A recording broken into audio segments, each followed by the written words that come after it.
Hello, traders. FX Pip Collector here. Today is Tuesday, March 25th, and this is my analysis for gold. If you haven't done so already, definitely do check out my free Discord channel, linked at the end of this video down here in the corner.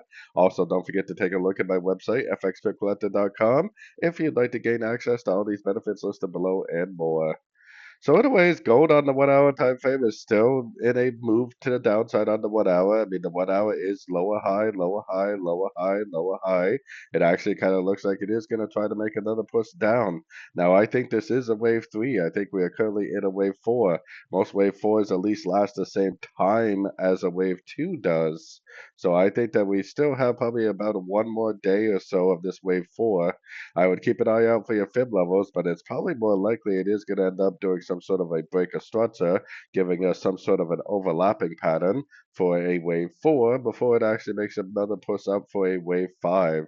I'm still looking at this $3,000, $3,070 area for a likely end of a trend. If you go up to the daily time frame, you can see very clearly that first of all, we are in a big one, two, three, four, and probably in a wave five. But the wave five itself also looks like it has one, two, three, four, five waves. So likely we are in a wave four of wave five, looking for the end of this wave four for that next push up for the big wave five. And most wave fours do take out structure from the wave three, so it probably is going to eventually give us a break of structure right here, finishing off the wave four. I mean, I don't know exactly how it's going to play out, maybe something like this, and then end up continuing back up for the wave five.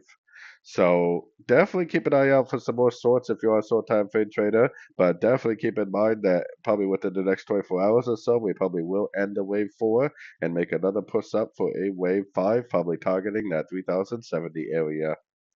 So anyways, don't forget to join my free Discord channel, and as always, thank you for watching and happy trading.